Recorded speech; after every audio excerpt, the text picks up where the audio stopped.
Gold mining, a centuries-old practice, has captivated human imagination and fueled economic growth across the globe. From ancient civilizations to modern industrial operations, the pursuit of this precious metal has shaped the course of history and continues to play a significant role in today's world. Can you name a country in the world where the president has the authority to expel all international gold mining companies that are abusing the nation's gold reserves? Well, Captain Ibrahim Traore of Burkina Faso has made history. He undoubtedly took his time to gather the most influential individuals around him before making such a radical move. Captain Ibrahim Traore revoked the mining permits of all foreign businesses, including those from Russia.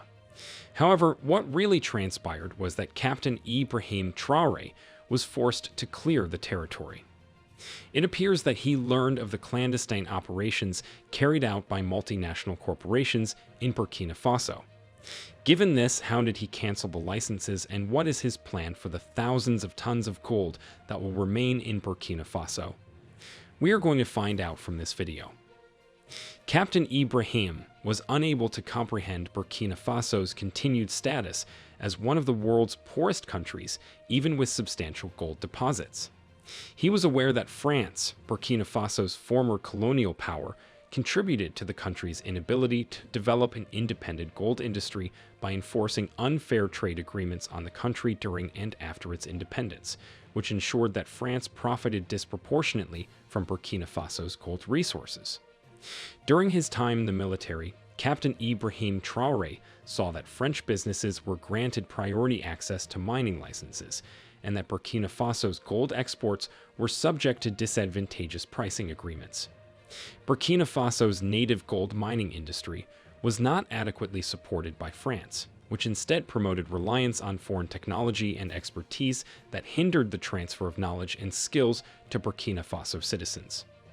This made it more difficult for the country to become a leader in gold mining and made it more dependent on outside actors. Understanding France's evil policy in the Sahel, Captain Ibrahim Traore made it his mission to free Burkina Faso from this trap. However, he was aware that in the past, France had excessive political influence over Burkina Faso's government, ensuring that policies favored French interests in the mining industry. This involved lobbying against policies, encouraging local control over gold resources, and pressuring the government to grant favorable terms to French companies.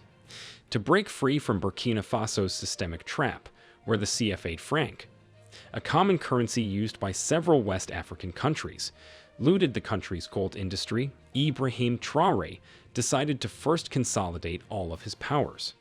The fixed exchange rate of the CFA franc to the euro is seen as artificially high, declining exports from Burkina Faso's worldwide competitiveness.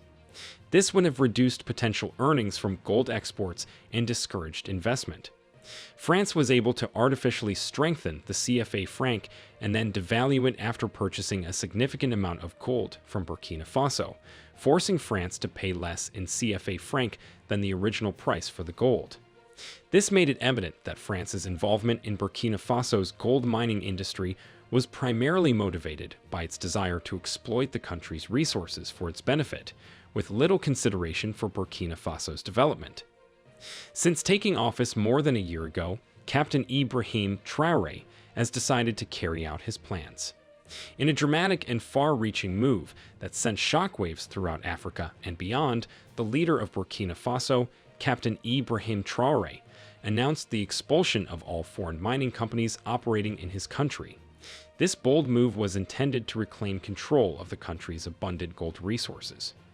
Directly affected industry titans like B2 Gold, Nordgold, Endeavour Mining, Semafo, Fortuna Silver Mines, and Hummingbird Resources are appending Western businesses used to plunder the continent's riches. Traore's decision was more than just a gesture of defiance toward Burkina Faso, which has a complicated relationship with France. It was a calculated move meant to guarantee that the country's gold reserves benefit its citizens rather than foreign businesses. This sentiment is in line with the sentiments of other African leaders who have watched as Western corporations plunder their natural resources, leaving them in a state of desperation and poverty. Traore didn't stop with the expulsions. During times of high gold prices, he significantly changed mining restrictions, raising royalty fees. This action aimed to ensure that the Burkina people received a more equitable share of wealth, which was particularly important in the wake of mine closures brought on by security concerns after recent coups. However, the removal of Nordgold, a major Russian mining company that was before regarded as a key ally, cast doubt on allegations of favoritism. Other foreign players surfaced, but the government strongly refuted these claims, claiming that Nordgold's permit was issued based on merit rather than political ties. Rumors that Burkina Faso was hiring Russian Wagner Group mercenaries, while the government denied using mining profits to pay for these mercenaries, further complicated the issue. International scrutiny and speculation were heightened by the lack of transparency. This narrative highlights the long-standing, intricate, and frequently exploitative relationship that exists between Western corporations and Africa. Africa's resources have yielded substantial profits for Western corporations, trapping many countries in cycles of poverty and reliance. Traore's efforts are indicative of an expanding movement among African leaders who are disputing the myth that their continent is only a source of cheap resources and calling for a fairer share of their wealth beyond the financial consequences. With his choice, Traore asserts his right to self-determination and challenges the Western narrative that views African countries as cheap resource suppliers. Traore's action is a fight for sovereignty. His audacious move might encourage other African nations to take a similar stance and take charge of their own destiny. Burkina Faso's history has begun anew because of Traore's acts. The road ahead will be difficult, but his unwavering support for resource nationalism and national sovereignty has inspired hope throughout Africa. This is not just a story about gold, it's the story of a nation rising beyond its past and seizing its destiny. Captain Traore has challenged the West's exploitative methods and encouraged a new generation of African leaders to seek their proper share of the continent's wealth, even though the last chapter is still unwritten. The result might have a significant impact on both Africa and the global order, and everyone is watching. But after driving out the multinational gold mining companies, what is Ibrahim Traore going to do next? Under the resolute leadership of Captain Ibrahim Traore, Burkina Faso is rewriting the history books by taking on the challenge of regaining control over its vast gold reserves and challenging the historical dominance of foreign corporations. While businesses such as the UK-based Barrow Mine have faced production setbacks due to security concerns, Burkina Faso is unwavering in its pursuit of self-sufficiency.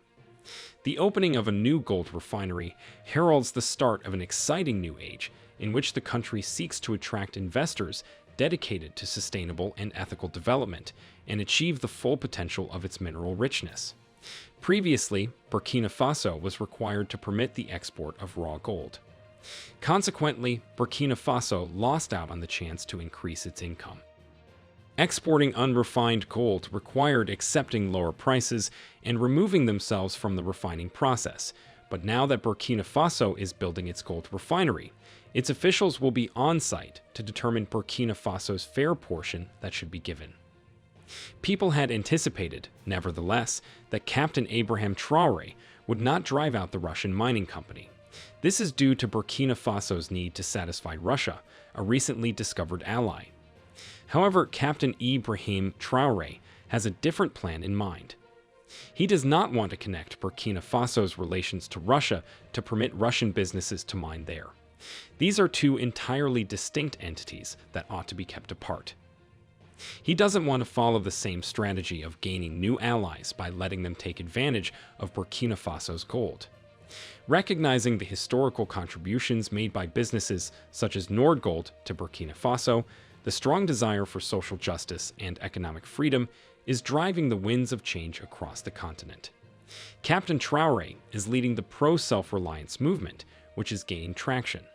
He is opposing Western predatory methods and creating a precedent that other countries will follow. The fight for gold sovereignty in Burkina Faso is ongoing. The old system is disintegrating as nations take back control of their resources and seek a fair share on a global scale.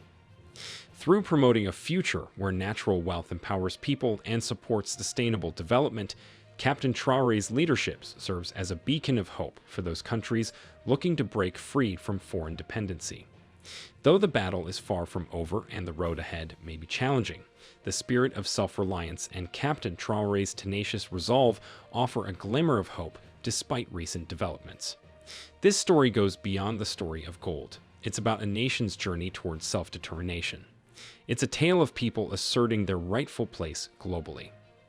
Nordgold has played a pivotal role in Burkina Faso's mining sector. The company's capacity to effectively find high-quality projects, carry out construction, and start mining operations with short ramp-up times is demonstrated by its track record of successfully starting mines. The Bissa mine, which marked Nordgold's initial foray into African mining in January 2013, is one prominent example. The Bissa mine's construction was finished in the allotted 15 months, under budget, and with an amazing 21 months of payback time when it was put into service in September 2016. 2016 saw the construction of a heap leach plant at the neighboring Bouli deposit by Nordgold, expanding the Bissa mine. This decision was supported by effective exploration initiatives that identified a substantial low-grade gold resource close to the Bissa operation. The Bouli project had a 33-month payback period from commissioning and was finished on time and within budget in 13 months. Bouli shares facilities like camps, labs, and power generation with Bissa and is run by the same management group. Nordgold maintains a 90% interest in the Bissa and Bouli mines, with the remaining 10% owned by the Burkina Faso government. These mines operate as contemporary open-pit operations that selectively mine or categorize materials into laterite, saprolite, transition, and fresh materials. Over 1,300 jobs are sustained by Nordgold. To create gold on-site, the processing plant uses a traditional carbon and leach circuit. Unlike Western gold mining firms that typically invest very little in the region, Nordgold has made significant investments in Burkina Faso, totaling $1.3 billion since 2009. As part of its dedication to Burkina Faso, Nordgold has implemented cutting-edge solutions including the Delco Fleet Management System, LS Fuel Management System, and Laboratory Information Management System throughout the manufacturing value chain. These investments make use of the region's geological expertise, gained from a skilled labor force, and achieve economies of scale through infrastructure sharing. Nordgold has paid Burkina Faso taxes and royalties totaling about $60 million, making it one of the most lucrative mining operations in the nation. Burkina Faso nationals make up about 95% of Nordgold's workforce. However, the moment came when Captain Ibrahim Traore learned about foreign companies exploiting Burkina Faso. Surprising revelations revealed a worrisome situation in Burkina Faso, where it was alleged that people struggling with poverty had been denied an astonishing $16.5 million in royalties from gold mining. It is said that this sizable amount, which is necessary to fund vital public services, was forfeited as a result of a unique low-tax arrangement established with Nordgold during Blaise Compaoré's administration. This astounding sum far outweighs the $1 million that the government allotted this year for national school supplies. Nordgold, owned by one of Russia's wealthiest individuals, Alexis Mordashov, whose estimated net worth is $19 billion, is said to have benefited from this advantageous tax arrangement. However, this was not the only instance. The surge in gold production began in 2002, coinciding with a significant upswing in gold prices. Concerns about the government's inadequate benefit from this commodity led to an increase in royalty rates on gold in 2010 under the brutal dictatorship of the then government of Blaise Compaoré. This new floating royalty mechanism was tied to the global gold market. Data on Burkina Faso's gold production, according to the Minister of Mines, indicates that Nordgold saves $16.5 million as a result of this low tax guarantee, also known as a fiscal stability clause. These deals were initially introduced to entice foreign companies that were worried about uncertain political and fiscal environments, but they have since become controversial because they appear to replace any future changes to a country's legislation.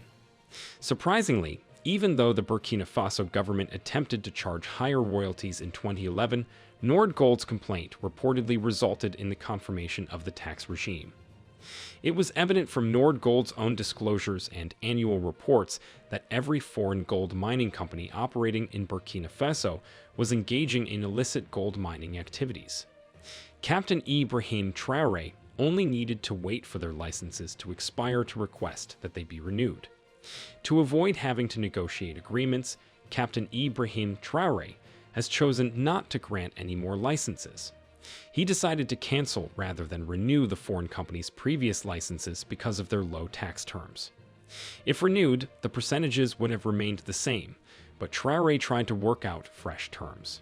The Russian company's expulsion was unexpected, even though it was widely known that Traore would evict French, Canadian, and UK-based businesses. It is possible to view Ibrahim Traore's move to revoke the license and seek out new partnerships as a strong demonstration of his commitment to treating each ally fairly. The president argued that agreements should be restructured to maximize profits for Burkina Faso rather than solely benefiting foreign corporations. The idea behind this policy is to start renegotiating new agreements so that Burkina Faso's interests and welfare are prioritized, making sure that the country becomes the main benefactor of its gold resources. The new gold mine's profits can go toward funding important initiatives like poverty reduction, infrastructure development, healthcare, and education. Burkina Faso wants to break free from the cycle of dependency on foreign aid and forge its own path towards sustainable development by investing in its people and infrastructure. Burkina Faso's audacious action serves as a potent illustration of how African countries can reclaim sovereignty over their natural resources and bargain for more equitable agreements that benefit their people.